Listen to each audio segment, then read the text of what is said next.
How can you tell if the man is wearing the beast, or the beast is wearing the man? Now, old Nan has no more tales, and Maester Luwin will never scoff again. That's fine. I don't like scary stories anymore. Because I'm in one. The Realm. Do you know what the Realm is? It's the 1,000 blades of Aegon's enemies. A story we agree to tell each other over and over till we forget that it's a lie.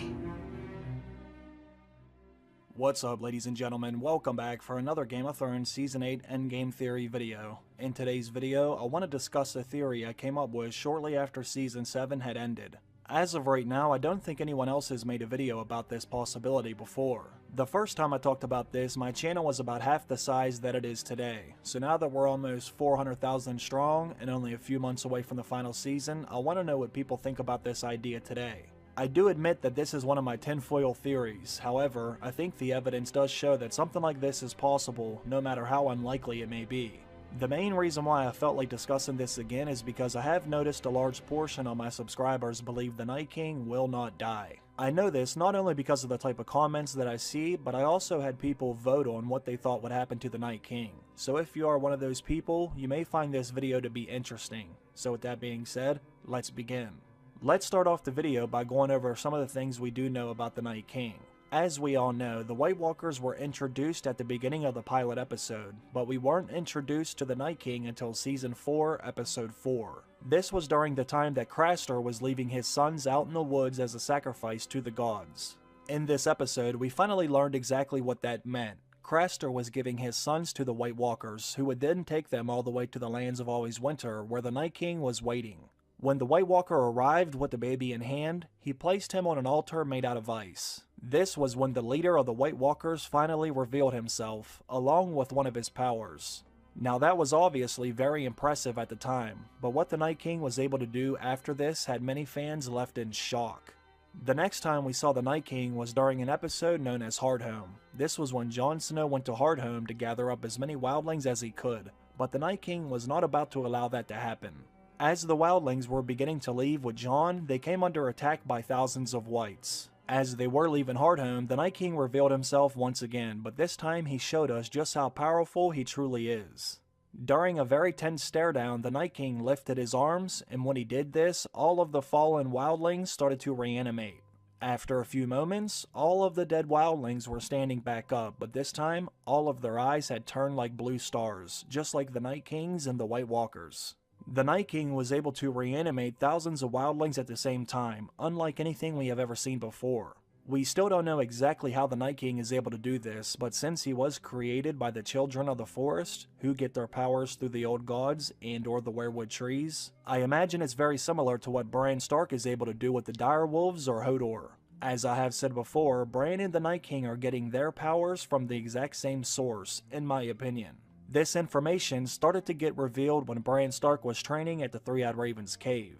When Bran was there, we eventually see him go into the weirwood net on his own, and when he does this, he finds himself standing in front of a large group of whites. When Bran was approaching the horde of whites, it became clear that they were completely motionless, almost as if they were asleep. That was until Bran got to the back of their formation, where the Night King and the White Walkers were waiting for him.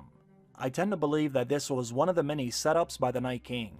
Since Bran was inside of the weirwood net, he did have a false sense of security, which is exactly what the Night King wanted him to believe. However, when the Night King turned his head to look at Bran, all of the whites turned around simultaneously. All of them were now staring directly at Bran, and the dream state inside of the weirwood net was now turning into a nightmare.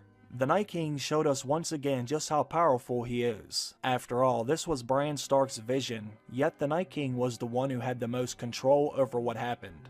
As we all know, the Night King was able to reach out and grab Bran by the arm, which eventually led to the Night King getting inside of the Three-Eyed Raven's cave. However, this might not have been the biggest revelation of that episode. Later, we find out exactly who created the Night King in the first place. During another flashback, we could see that a man was tied up to the weirwood tree with a gag in his mouth. Then we see Leaf begin to approach that man while she has a dragonglass dagger in her hand. When she pushes the dagger into his chest, his eyes begin to turn icy blue, the same color blue as all of the White Walkers and the Whites. There is a reason why all of their eyes are the same color. As we all know, the Night King's eyes are icy blue, and that color transfers whenever he takes control of something. This is to show that the Night King is the one who is in control over that person or animal.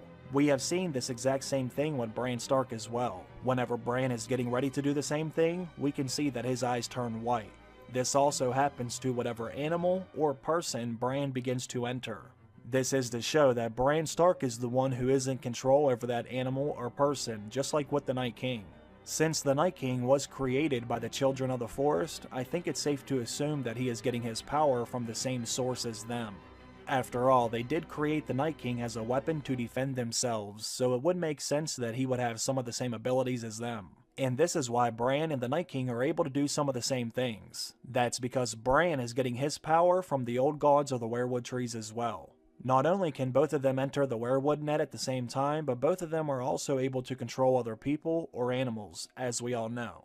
The only problem for Bran is he hasn't learned how to harness these powers yet. The Night King has had thousands of years to practice, whereas Bran has only had a few. Now there is one special ability that both of these characters should possess, only we haven't seen them do it yet because they haven't had to. You see, when a person has the ability to enter the mind of another person or animal, they can use this right before they die. Therefore, they continue to live through that other animal or person's body. They do not have to stay trapped in their own body as it dies. We get many examples of that happening in the books, but we have already seen this happen in the TV show as well. And as you all know, whenever they introduce something in the show, the chances of them doing that again are very high. Back in Season 3, when Jon Snow is traveling with Tormund and Ygritte, we meet a character that has that ability. This character goes by the name of Orell, and he just so happens to travel with an eagle. As they are making their way to Castle Black, they come upon an old man who Jon Snow is ordered to kill. This is something that Jon needs to do to show that he is one of them, but when Jon refuses to kill that old man, a fight breaks out. During that fight, Jon is able to stick his sword right into Orell's chest, but right before he dies, he leaves his body then enters the bird. Once he's inside of the bird, not only is he able to continue to live, but he's also able to continue to attack Jon Snow. This is kind of fascinating, so now that we know if a character has this ability, then they don't necessarily have to die for good. Once their original body begins to die, they can leave that body and continue to live in something or someone else. Now let's think about Bran Stark and the Night King. They may be able to take this even a step further, because we have seen them take control of a person, not just an animal. In the books, there is a character who goes by the name of Varamir Sixskins, and he also has the same ability, but he is able to control 6 animals at the same time. Now what's interesting about this character is he actually tries to do what I referred to earlier. As he is about to die, he attempts to enter another person's body, that way his conscience can continue to live. This happens somewhat shortly after Stannis attacks Mance's army right on the other side of the wall. During this attack, Varamir flees from the scene, and he ends up getting stabbed by some little boy when he tries to take a cloak off of his dead mother. Varamir knows that this injury will kill him, so he begins to contemplate leaving his own body to enter another. Instead of just using the body of some animal, he wanted to take things a step further by using the body of another person. The only problem is it doesn't quite work out well for him. This isn't something that he has much experience with. When he tries to enter the body of a woman named Thistle, she has a terrible reaction as if a virus has just entered her body. She begins to scream and claw out her own eyes. She even bites off her own tongue, and Varamir can actually taste the blood, so he does leave her body and he enters one of his wolves instead. Varamir Sixskins wasn't able to pull this off, but perhaps another character could. I imagine that if another character were able to do this, it would have to be a character that has a lot of experience with being inside of another person's body. Since Bran and the Night King both seem to be the most powerful characters who are tapping into the same power source, my money would be on one of them. We have seen the Night King enter the mind of other animals and even other people, but so far all of them have been dead. What I want to propose is, what if the Night King tries to enter the mind of a living person? What if this is the big twist at the end of the series? What if he does this to try to escape his own death? As we all know, Jon Snow and Daenerys Targaryen are on a mission to defeat the Night King, but what if he leaves his body right before it gives out? Now I know that we're not exactly sure if the Night King has that power or not, but we may have been given another clue during Season 7. When we saw Bran Stark go to spy on the Night King almost immediately sensed that Bran was there. The big ass flock of birds could have been a dead giveaway, but it could have also been something else. We know that Bran Stark is a skin changer, and as I have said, I also believe that the Night King is a skin changer as well. Another interesting thing about these characters with this ability is they are able to sense whenever another one is close by. So even if the Night King did not spot those birds in the sky, he still could have had the sense that Bran was near since they share that same power. When the Night King did look up at the birds, they almost exploded, which did cause Bran to exit their bodies almost immediately. It seemed as if the Night King had forced him out of those birds. His mental abilities are still far superior to Bran's, and this is messing with his head. Like I said earlier, the Night King has had many years to learn how to harness all of these powers, unlike Bran. There was also one other thing that makes me think that maybe the Night King cannot be killed. Jon Snow said something during Season 7 that may have been a big clue for the endgame. When Jon and company went out beyond the wall to capture a White, we learned that if you kill a White Walker, you can also kill everything that White Walker reanimated. When Jon killed that White Walker, we also saw all of the Whites that were with him die at the exact same time. That led Beric Dondarrion to suggesting that if you kill the Night King, then you should be able to kill everything he reanimated, which is essentially the entire army of the dead. I thought this was a reasonable solution. After all, we did just see it work with one of the White Walkers, but Jon Snow's response to this was very interesting. Daenerys is our only chance. No. There's another. Killed him. He turned them all.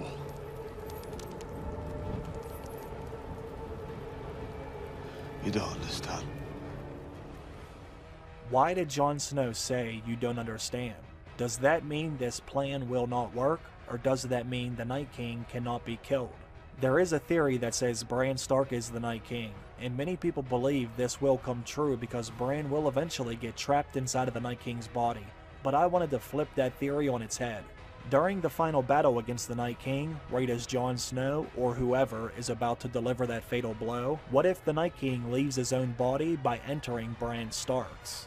We have already seen the Night King take control of Bran's vision, and we have already seen the Night King force Bran out of those birds, but what if the Night King takes over Bran's body next? Let me know what you think about this idea. Do you think it's possible, or is it batshit crazy? Leave your thoughts or questions down below in the comment section. I want to thank you all for watching another video.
Fitzgerald Kennedy, do solemnly swear I, John Fitzgerald Kennedy, do solemnly swear that you will faithfully execute the office of President of the United States that I will faithfully execute the office of President of the United States and will, to the best of your ability, and will, to the best of my ability, preserve, protect, and defend the Constitution of the United States. preserve, protect, and defend the Constitution of the United States. So help you God.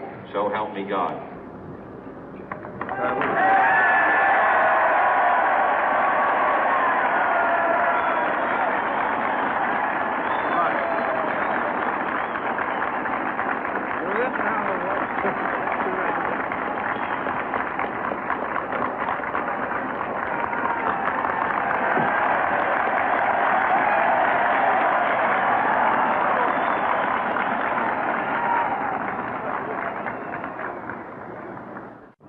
Vice President Johnson, Mr. Speaker, Mr. Chief Justice, President Eisenhower, Vice President Nixon, President Truman, Reverend clergy, fellow citizens. We observe today not a victory of party, but a celebration of freedom, symbolizing an end as well as a beginning, signifying renewal as well as change. For I have sworn before you and Almighty God the same solemn oath our forebears prescribed nearly a century and 3/4 ago. The world is very different now, for man holds in his mortal hands the power to abolish all forms of human poverty and all forms of human life. And yet the same revolutionary beliefs for which our forebears fought are still at issue around the globe. The belief that the rights of man come not from the generosity of the state, but from the hand of God. We dare not forget today that we are the heirs of that first revolution. Let the word go forth from this time and place to friend and foe alike that the torch has been passed to a new generation of Americans born in this century, tempered by war, disciplined by a hard and bitter peace, proud of our ancient heritage, and unwilling to witness or permit the slow undoing of those human rights to which this nation has always been committed and to which we are committed today at home and around the world.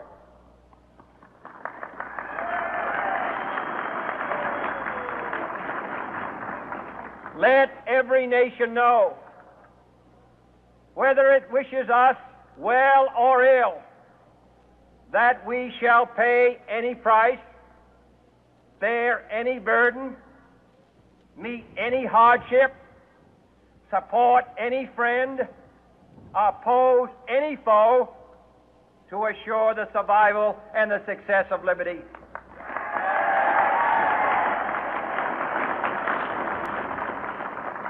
This much we pledge and more. To those old allies whose cultural and spiritual origins we share, we pledge the loyalty of faithful friends. United, there is little we cannot do in a host of cooperative ventures. Divided, there is little we can do, for we dare not meet a powerful challenge at odds and split asunder. To those new states whom we welcome to the ranks of the free, we pledge our word that one form of colonial control shall not have passed away merely to be replaced by a far more iron tyranny. We shall not always expect to find them supporting our view, but we shall always hope to find them strongly supporting their own freedom, and to remember that in the past, those who foolishly sought power by riding the back of the tiger ended up inside.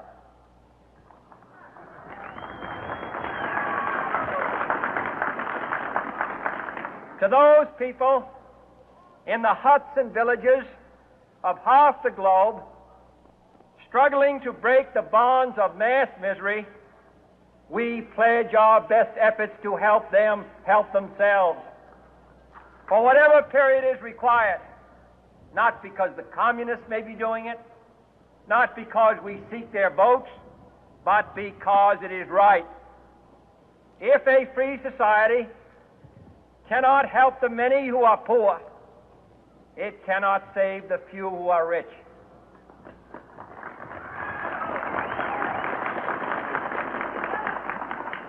To our sister republics south of our border, we offer a special pledge to convert our good words into good deeds, in a new alliance for progress, to assist free men and free governments in casting off the chains of poverty. But this peaceful revolution of hope cannot become the prey of hostile powers. Let all our neighbors know that we shall join with them to oppose aggression or subversion anywhere in the Americas. And let every other power know that this hemisphere intends to remain the master of its own house.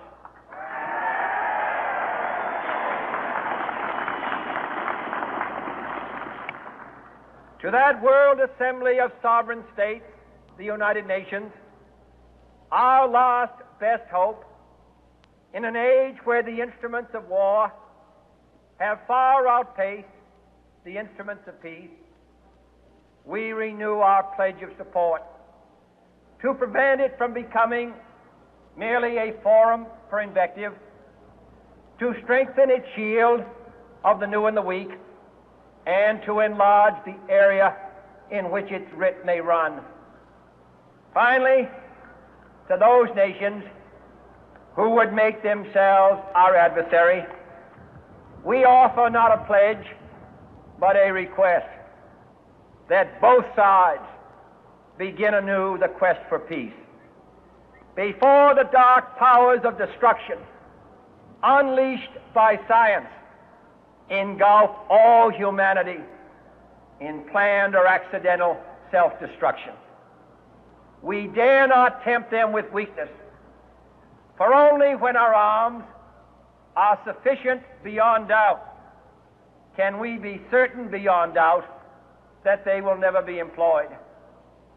But neither can two great and powerful groups of nations take comfort from our present course, both sides overburdened by the cost of modern weapons, both rightly alarmed by the steady spread of the deadly atom, yet both racing to alter that uncertain balance of terror that stays the hand of mankind's final war. So let us begin anew, remembering on both sides that civility is not a sign of weakness, and sincerity is always subject to proof. Let us never negotiate out of fear, but let us never fear to negotiate.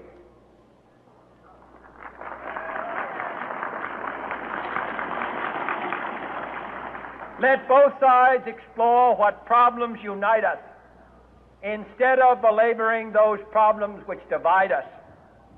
Let both sides, for the first time, formulate serious and precise proposals for the inspection and control of arms, and bring the absolute power to destroy other nations under the absolute control of all nations.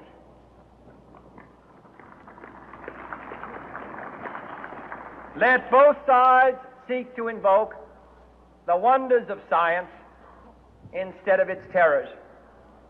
Together, let us explore the stars, conquer the deserts, eradicate disease, tap the ocean depth, and encourage the arts and commerce.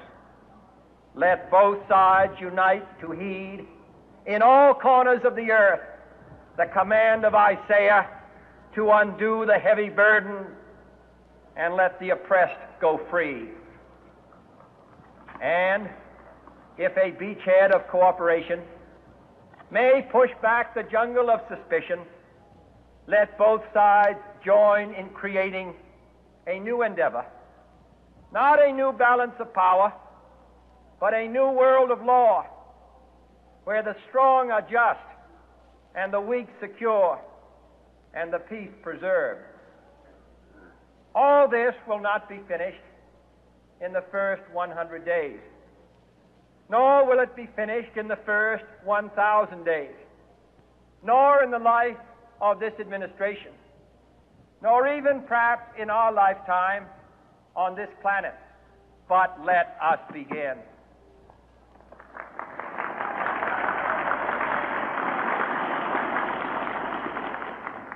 In your hands, my fellow citizens, more than mine, will rest the final success or failure of our course.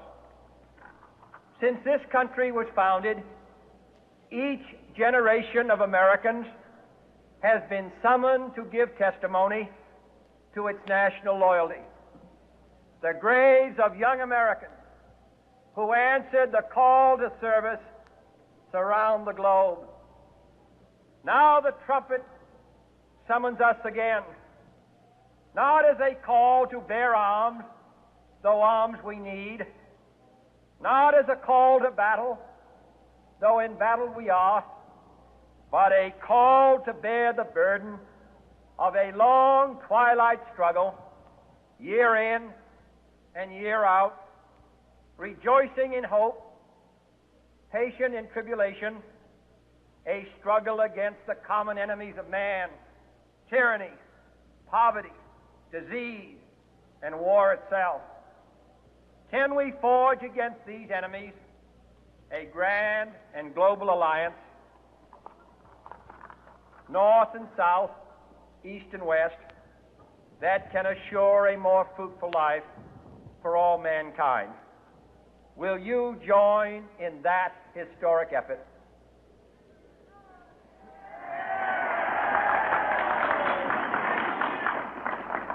In the long history of the world, only a few generations have been granted the role of defending freedom in its hour of maximum danger.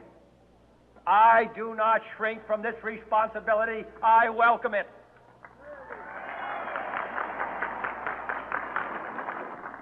I do not believe that any of us would exchange places with any other people or any other generation. The energy, the faith, the devotion which we bring to this endeavor will light our country and all who serve it. And the glow from that fire can truly light the world. And so, my fellow Americans, ask not what your country can do for you. Ask what you can do for your country.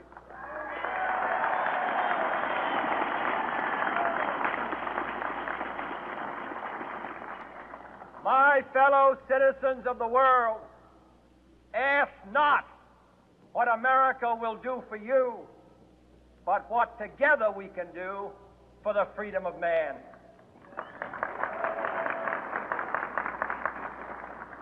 Finally, whether you are citizens of America or citizens of the world, ask of us here the same high standards of strength and sacrifice which we ask of you. With a good conscience, our only sure reward, with history the final judge of our deeds, let us go forth to lead the land we love, asking His blessing and His help, but knowing that here on earth, God's work must truly be our own.